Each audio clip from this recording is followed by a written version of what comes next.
Hi students, நம்ம ஏற்கனவே பார்த்தீங்கன்னா SCO உச்சி மாநாடு அப்படின்னு சொல்லி ஒரு டாபிக் பார்த்துருப்போம். அதே மாதிரி தான் இதுவும் நமக்கு லேட்டஸ்டாக கரண்ட் அஃபேர்ல வந்து பிம்ஸ்டெக் பற்றி வருது. இந்த பிம்ஸ்டெக்ல பார்த்தீங்கன்னா இந்தியா ஒரு உறுப்பு நாடாக இருக்குது. சரிங்களா, இந்த பிம்ஸ்டெக் அமைப்பில் அதை பற்றி தான் பார்க்குறோம். இதில் முக்கியமாக இப்போ கரண்ட் அஃபேர் ரிலேட்டடாக என்னன்னு பார்த்தீங்கன்னா, பிம்ஸ்டெக் கூட்டமைப்பின் உச்சி மாநாடு 2024 சமீபத்தில் எங்கே நடந்துச்சுன்னு பார்த்தீங்கன்னா தாய்லாந்து. சரிங்களா, அதனால இப்போ நம்ம பிம்ஸ்டெக் பற்றி அதோட பேக் ஸ்டோரியை பார்க்குறோம். அதாவது இதோட அப்ரிவேஷன் என்ன பார்த்தீங்கன்னா, Bay of Bengal initiative on multi sectoral technical and economic cooperation. சரிங்களா, ஓகே.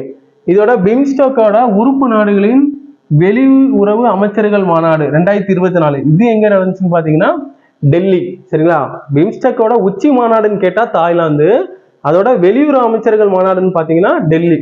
ஓகே, இந்த பிம்ஸ்டெக்ங்கிறது வந்து எப்ப ஸ்டார்ட் பண்ணாங்கன்னு பாத்தீங்கன்னா ஜூன் 6, 1997. இதுல எத்தனை உறுப்பு நாடுகள் இருக்குன்னு பாத்தீங்கன்னா 7. சரிங்களா, இதுல இந்தியா, இலங்கை, வங்கதேசம், மியான்மர், தாய்லாந்து, நேபாள், பூட்டான், டாக்கா. இல்ல பூட்டான் தான். இதோட தலைமையகம் எங்க இருக்குன்னு பாத்தீங்கன்னா டாக்கா. சரிங்களா, வங்கதேசத்தோட தலைநகர் தான் என்னது டாக்கா.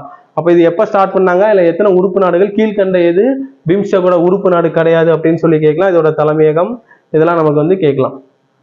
ஓகே ஓகே, இன்னொரு கிளாஸ்ல இன்னொரு வீடியோல பார்க்கலாம்.